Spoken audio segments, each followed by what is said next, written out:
Hi, I'm Dave Richards and I work for Reading International Solidarity Centre, RISC, which is an educational charity based in the centre of town.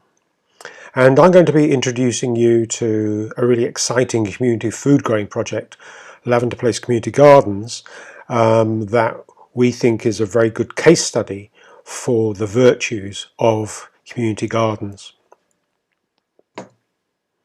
So RISC has been going since 1984, and its main charitable purpose is to raise awareness about global issues. So over the years we've been involved in campaigns around global food sovereignty, trying to raise awareness about anti-racism practice in schools, and also to show people how they can live more sustainable lives. So at the moment, the whole climate emergency and adaptation and mitigation is a key part of what we do. And we're a variation on a theme of community centre with add-ons. So we have a world shop. So this is the country's largest fair trade shop, which sells a range of food and crafts, and a cafe, although because of COVID restrictions that's now been scaled back, and we've used the space, we've repurposed it into a global refill shop, so you can bring your own containers and then get a whole range of cosmetics, from shampoo through to foodstuffs and locally produced fresh fruit and vegetables, which you can buy and not have any plastic waste in your shopping basket. We also have meeting rooms, so we run as a conference centre, and that helps with our income stream. And then we do a lot of work with schools. So I guess that is the core of what we do. So we provide training both for teachers and for other people. So for example, I run sessions with the students from the university looking at sustainable urban design. And the more recent development has been the use of a flat roof, so the repurposing of a flat roof into a community garden. So this started in 2001, where as is very common with roofing felt, it's way past its sell-by date after about 20 years or so, and was leaking. And somebody came up with the really crazy idea of creating a roof garden. And after a lot of research, we came up with this proposal and managed to get £50,000 from the lottery to repurpose the whole space, to fix the structure so that it could resist both roots and also water. But luckily for us, it didn't need strengthening, so that would have made the costs prohibitively expensive if we had to retro strengthen the building. And we had a local permaculture designer come up with a design working within the constraints of quite a tricky area, because you can see there all the ventilation shafts and the skylights into the conference room below. And so this was accommodated into a permaculture design, a forest garden. And you can see how this has completely transformed the space. This is very early on. It's not a Chelsea garden where you parachute in all these huge, great mature plants. It was very much grown from what you could access from your local nursery. And you can just see how just within a few years it's transformed into this amazing oasis in the centre of town, and has become a real asset to what we can provide, a way of reaching new audiences and just extending our mission, if you like. So we are open during the summer. We have open days so that the general public can come and see how they can make their own lives more sustainable, how can they can turn their gardens into part of their strategy for zero carbon living. We also run workshops for schools and, as I said earlier, for university students on sustainable urban design. And it's just a great space for people to come and see how they can turn a problem space into a real asset. And there's all kinds of sustainable technologies which we've incorporated in the design, from solar panels to generate renewable energy, through to water harvesting systems, as well as lots of ways of conserving water. So obviously, with climate change really kicking in, this is going to be an increasing imperative for food growers all over the world. And then it also flags up some of the benefits of green roofs in ways of mitigating the urban heat island effect. So this is where urban areas are much hotter than the surrounding area because of the hard landscaping, because of the concrete, the tarmac, and also ways in which green roofs can help to reduce the danger of flooding in urban areas, that they soak up a lot of the stormwater. So we are a real demonstration of sustainable urban design going forward into the future. In 2010, on the back of the success of the roof garden, we set up Food for Families using lottery funding, and this was part of a funding stream which was to increase local food production. So this was part of the whole agenda of reducing food miles, making people more aware of reaching those targets for cutting emissions. And so since then, in the last 12 years or so, we've been able to work with different partners in the community to create over 25 different gardens. So we work with schools, we work with community centres, and then we have our own spaces. So these are areas of problematic land which has been identified by the Borough Council, and we've turned these into assets. So instead of being used for fly tipping, this garden you see here out at Southcote in West Reading, this has been turned into this thriving community garden where people come together, they grow in a communal way, they share the tasks, they harvest and then share the food out. And it provides a base for extending people's skills. So a lot of those skills which people have forgotten in the past generation since Dig for Victory, we run courses so that people, families, different generations can learn those skills. And there's so much evidence now that gardens and gardening, and particularly community gardening where people come together, is a great way of enhancing health and also well-being.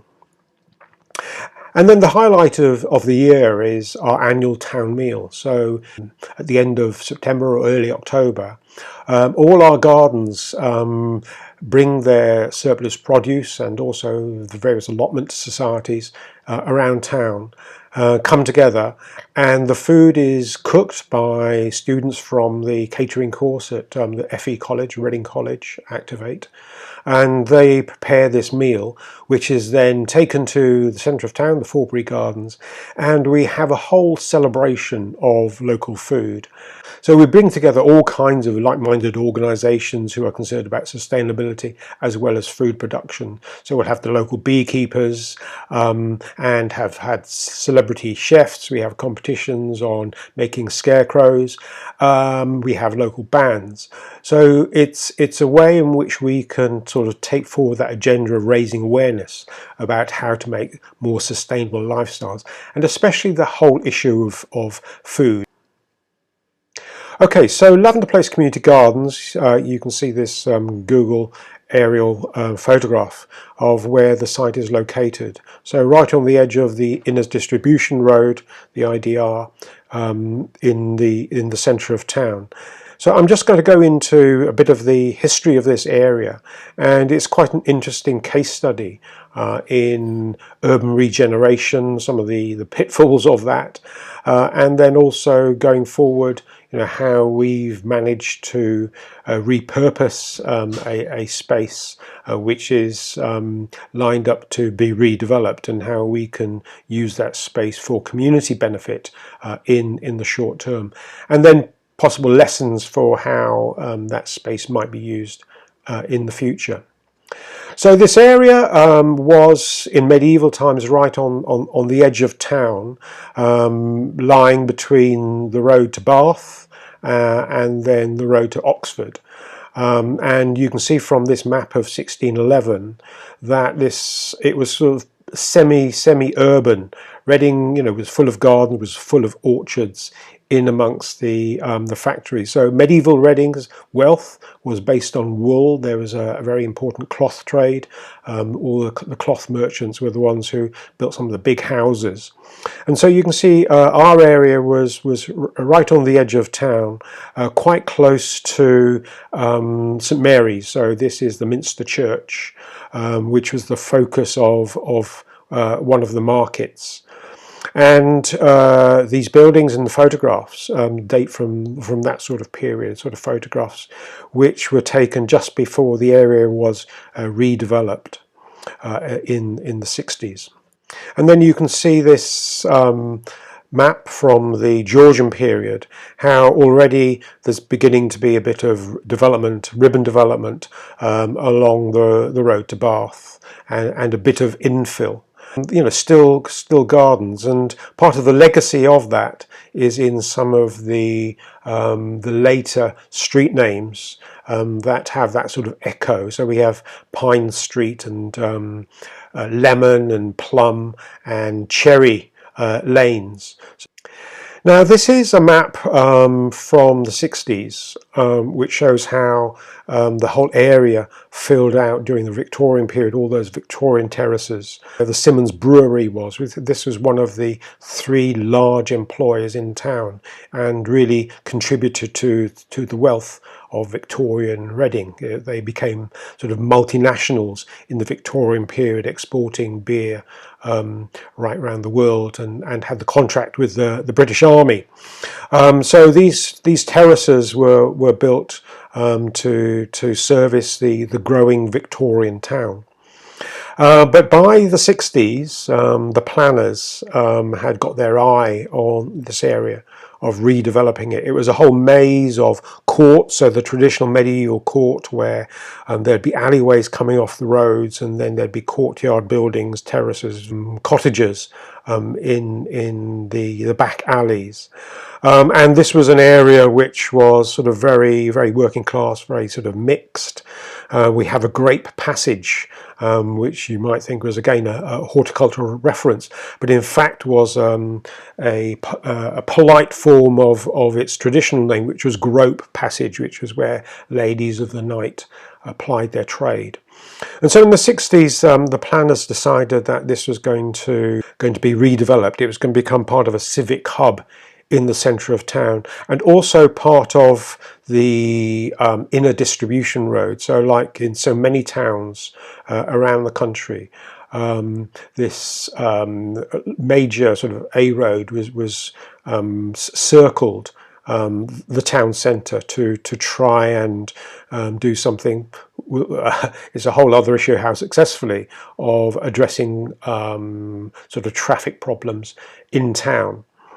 And here you can see how a really, really large area was demolished to make way for the road.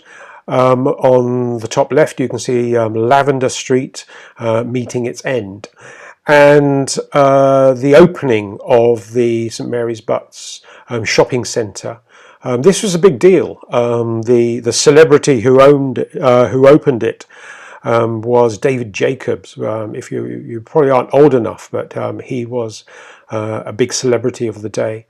And it also was home to the civic offices. So this is the town hall and other civic buildings. So we have the police station on the top left, the magistrates court, and the Hexagon Theatre, which was the main theatre in town. And then also the monument to our twin town in Germany, Dusseldorf. And this was a whole hub that was meant to be a showcase for town. But unfortunately, the civic offices were riddled with asbestos. And so in 2016, the council decided that the area would be redeveloped again, and the civic offices demolished. And part of the whole area plan was that the courts and also the police station would also be up for redevelopment. And so you can see how quickly the pride of Reading was just turned into rubble. And this is the site. In 2017, Food for Families was approached by the police, so the neighbours to the site. And the commander there was a keen gardener and was interested in turning this space into community use. And so he approached us to scope out the possibilities of turning it into a community garden until the area was redeveloped.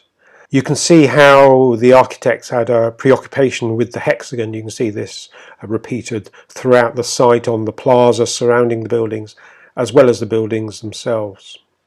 So I came up with a concept design which incorporated all kinds of elements to really maximize the community use. So you can see at the top there's an amphitheatre, we have raised beds, a forest garden, and then also a maze that would be mowed in the grass for children to play in. So this was the idea of attracting all kinds of community groups to use it, so that it was seen as being a community asset, another sort of park, a green lung right in the centre of town. And the contractors had put on a foot of topsoil, had reseeded it with meadow grass, and then put a native hedge around the whole site to provide a green border for wildlife. So here you can see how we plan to use the space, and I think it's particularly important that it was seen as a demonstration hub of all kinds of ways of raising people's awareness about the practical measures that they could take in order to address some of the environmental and sustainability challenges that we face. And obviously the biggest one of these is of the climate catastrophe that is looming ahead of all of us. So a whole range of stakeholders were invited to just scope out how we might be able to really move forward and implement the design. Work began in 2018, and our pioneers were a Muslim Montessori primary school, and their students came and began to cut the grass and create the raised beds. They had designed a herb garden based on sort of Islamic ideas, with a centerpiece, a magnificent mature olive tree, which has sort of a big resonance in Islam. We also had construction students from the local FE college who came to assemble the raised beds and erect a shed. And we also involved some local schools. So part of modern policing is to engage with the community. And these police cadets came along and helped us to create a keyhole bed. So this is one of the classics of permaculture. And we repurposed these pavers from a car park to make a raised bed. We also managed to recruit volunteers on team building days from this local IT company, and they also donated to some of the costs of creating the garden. And we also used our contacts in the university. So one of the lecturers in the agriculture department, Tiana Balanusa, is doing a lot of work on the capture of pollutants from roads using hedgerows. And so one of her students was involved in collecting data for her research. So this will give you an idea of the progress we made in that first summer, and the framework for the garden was established, and we could just look forward to taking this even further. The real transformation really happened the following year when we invited families of Nepalese from the Forgotten Gurkha veterans organisation who had offices nearby. We invited them to create their own family plots on the site, and it was remarkable how the men were involved in marking out these allotments, but it was the women who actually did the work and created a vision of the Kathmandu Valley right in the centre of town. And that really created a whole sort of vibrancy. We had many more people using the garden now. They would bring their families along, and it really gave the place a real buzz, and passers-by would come along the plaza and overlook and just see this whole incredible transformation of just what had been a field of grass into this little oasis, a paradise in the centre of town. We also used the space to run all kinds of workshops, so it became an asset, showing people sort of practical ways in which they could develop their skills. So although most of these Nepalese are farming, they come from hill farming stock, we showed them ways in which they could adapt some of their growing techniques in order to conserve moisture. We also had scything workshops. This is not only a low carbon way of maintaining grass, but increasingly local authorities are using scythers in order to cut grass, because they found that strimmers would throw up stones which broke very expensive glass walls. And so in fact this is a very, very practical as well as a carbon saving technique. So here you can get an idea of how the garden really developed. On the left at the bottom you can see our composting loo made from recycled pallet board, and just a sense of how this really became a very, very productive space. And also a way in which we could bring people together, that community gardens are the perfect way of bringing together different communities. They're a real way of enhancing community cohesion, social cohesion, which is one of the buzzwords of planners. Come 2020 and the pandemic, we were lucky because allotments were seen as a form of exercise that people could go to. And we managed to get funds from the local authority and also the big lottery to extend the area cultivated on our bigger gardens using COVID responder volunteers. And so we were enabled to increase our production. So here you can see the new beds created at Lavender Place by the volunteers, and the produce from all our gardens as well as other allotment societies was collected together and distributed to local organisations who provide meals for vulnerable people, so refugees and homeless people, as well as to needy families via food banks. And also what was revealed was the demand for people, particularly in the pandemic, for opportunities to get out into green space. Not only did it provide a way of maintaining sanity, but also people really did want to make a difference. I think people discovered the importance of community, the importance of just socializing, and so that's a way in which community gardens can really come into their own. So some of our volunteers designed this global garden, which experimented with plants from all over the world. Another of our volunteers entered a national competition to create a wellbeing garden that was sponsored by a eco organic cereals, breakfast cereals producer, and she won. And we had £4,000 budget to create this wellbeing garden.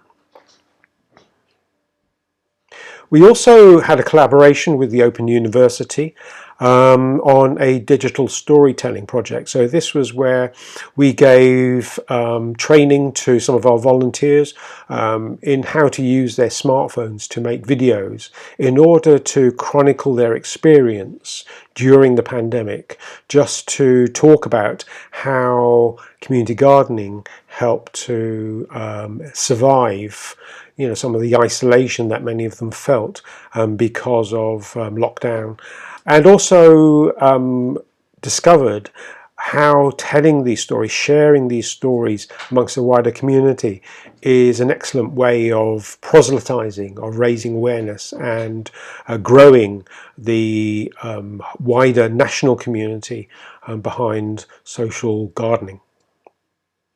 Okay, looking to the future now. Right from the beginning, we knew that this was a meanwhile garden, that it was only temporary until the site was sold off for redevelopment. Obviously, although all the constraints on local authorities, they had to maximise the economic value of this site right in the centre of town.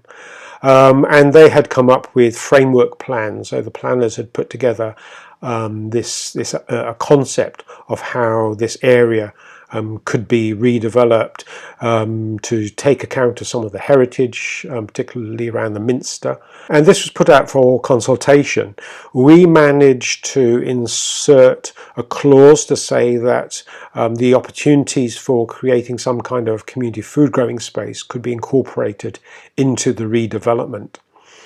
More recently, the site of the Broad Street Mall shopping centre has been put up for sale. So this is likely to be bought up by developers in the near future. And you can see some of the ideas that have come forward to create this new housing, high-rise housing on the site, on the existing footprint of the shopping centre. And in fact, the whole area, including the site of the garden, is earmarked for residential use because the council has to hit all kinds of government targets for increasing residential space, residential provision. So although we would like to maintain our oasis, the real world suggests that that's unlikely. So the battle going forward is for some kind of community garden at rooftop level.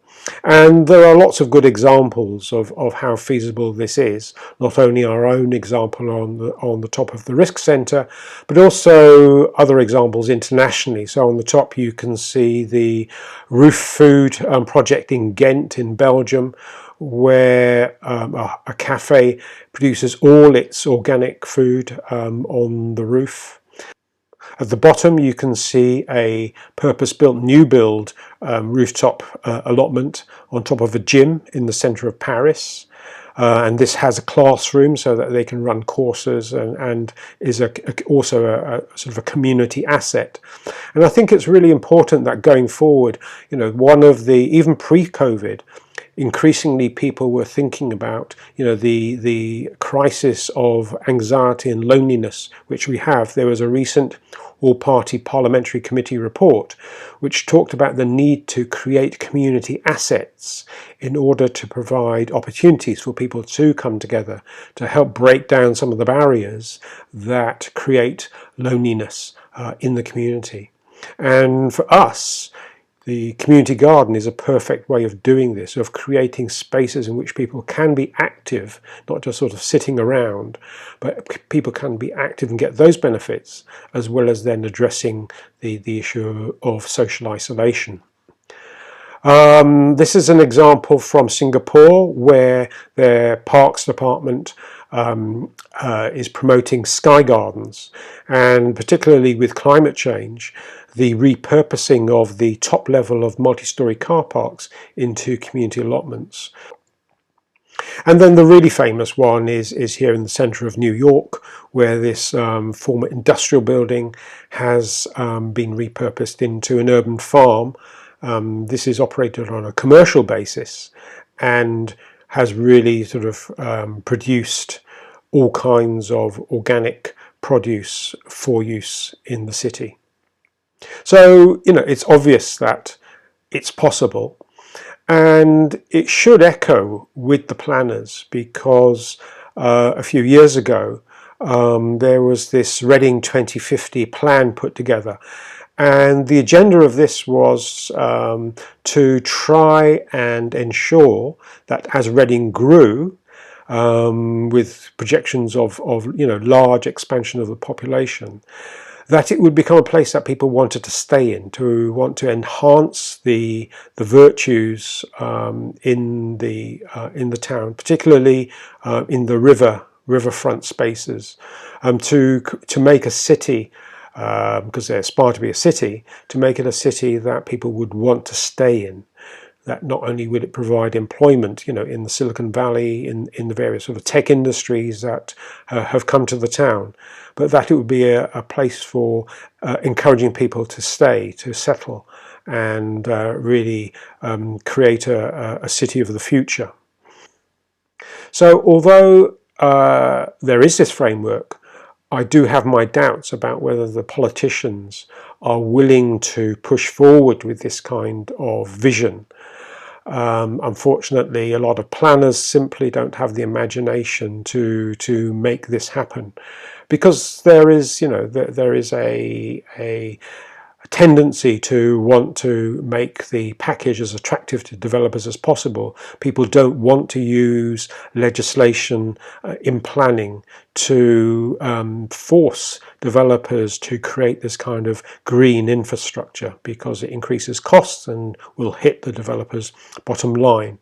So although we can hope that our vision for Lavender Place, that it becomes a community food growing space, an active space, as enshrined in the Reading 2050 vision, we can only keep our fingers crossed, as well as do a lot of politicking to try to create demand amongst the people of Reading to make this a reality.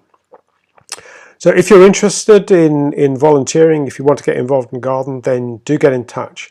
You'd be very welcome.